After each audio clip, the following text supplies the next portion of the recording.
4 knockout games at this World Cup. In every single one, Argentina have been losing or level deep into the night. And they are still standing. 2 nights ago in Atlanta, England led them with 5 minutes left. Argentina won it in stoppage time. They always do. 11 of Argentina's goals at this World Cup have arrived after the 75th minute. 11. While other teams count down the clock, the champions are just waking up. On Sunday, they play Spain for the World Cup. Win, and they do something no country has managed in 64 years. Before this is over, you will meet the man who's before him, 15 in 2 under him. And you will understand why 100,000 Argentines have followed this team across America all summer, refusing to go home. To understand the machine, you have to see what it replaced. Russia 2018. Argentina staggered out of their group and were dismantled by France in the last 16. It was chaos. Reports of players picking the team, a manager who left by mutual consent the moment they landed home. The most gifted footballer alive, 31 years old, with nothing to show for a decade of trying. Messi had lost 4 finals for his country. 4. He had already retired from international football once, in 2016, and come back. In Argentina, they were beginning to say the quiet part out loud, that he could not do it for them. So in August 2018, with no money and no plan, the federation handed the team to a 40-year-old caretaker for 6 friendly matches. His name was Lionel Scaloni. He had been an assistant. He had coached the under-20s. He had never run a club side anywhere, ever.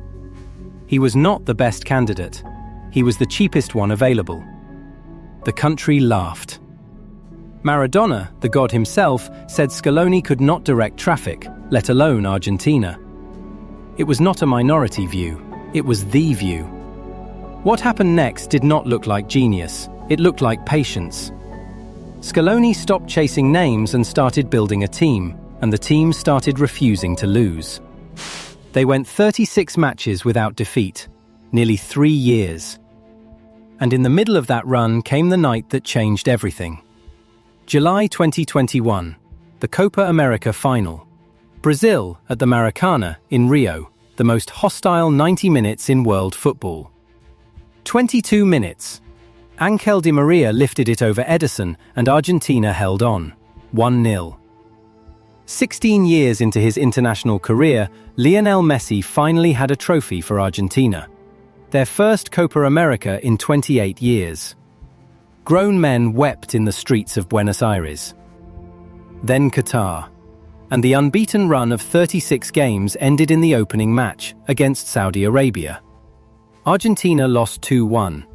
The greatest shock in modern World Cup history. Remember that feeling because this team keeps returning to it. Down. Written off. 1 game from the end. It is the only place they have ever looked comfortable. Because they did not lose again. They walked to the final in Lusail and played France in the greatest World Cup final ever staged. Messi scored twice. Di Maria scored the second. And Kylian Mbappé scored a hat-trick in a World Cup final. Something only one man had ever done before him. 3-3. The final seconds of extra time. Randall Kolo Muani threw on goal, the World Cup on his boot. And Emiliano Martinez threw out his left leg and saved it with his shin. Argentina won the shootout. Messi had his World Cup. And the man who could not direct traffic had built the champions of the world. Here is the part nobody says out loud, and it is the reason Argentina are still here. For 4 World Cups, Messi was Argentina's engine. He collected the ball deep, he beat men, he created everything, and he arrived in the penalty box exhausted. 6 goals across those 4 tournaments, 6. Scaloni took the work away from him. He built a midfield that carried the ball so Messi did not have to. He stopped asking his best player to start the moves, and started asking him to finish them. In 2014, Messi touched the ball just over 4 times a game inside the opposition box. At this World Cup, it is more than 6. Same man, different job. 15 World Cup goals in 2 tournaments under Scaloni, against 6 in the 4 before him. That is not Messi getting better at 39. That is a team built to deliver him the ball where he is deadliest. He is now the all-time leading scorer in World Cup history. 21 goals. He passed Miroslav Klose this summer in his 6th World Cup at 39 years old. It started in Kansas City. Messi scored a hat-trick against Algeria at 38 years old, the oldest man ever to do it at a World Cup.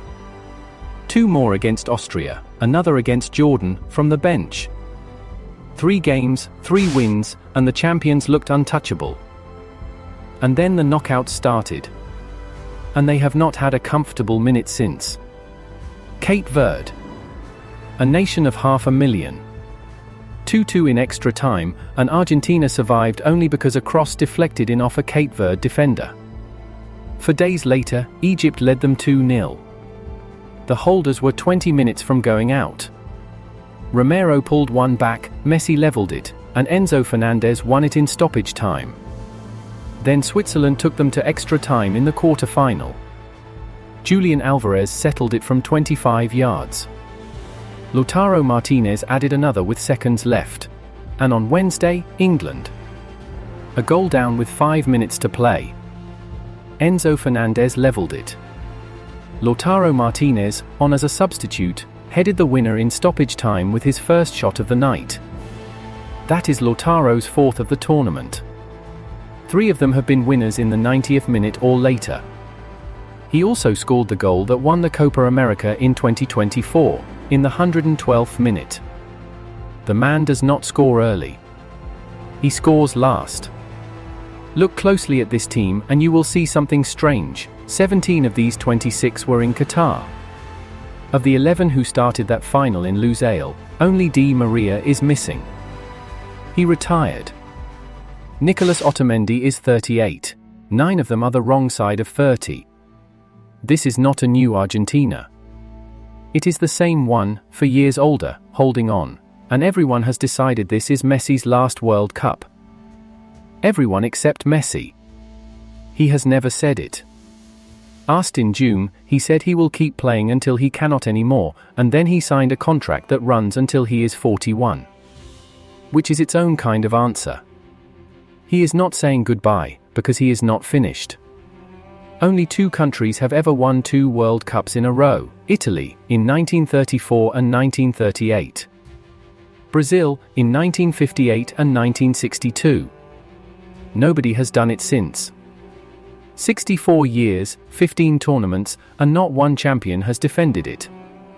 The last holder to even reach a final was France, 4 years ago. Argentina beat them. On Sunday, at MetLife Stadium, Spain are waiting. Unbeaten all summer, and led by a 19-year-old named Lamine Yamal, and here, this story folds in on itself.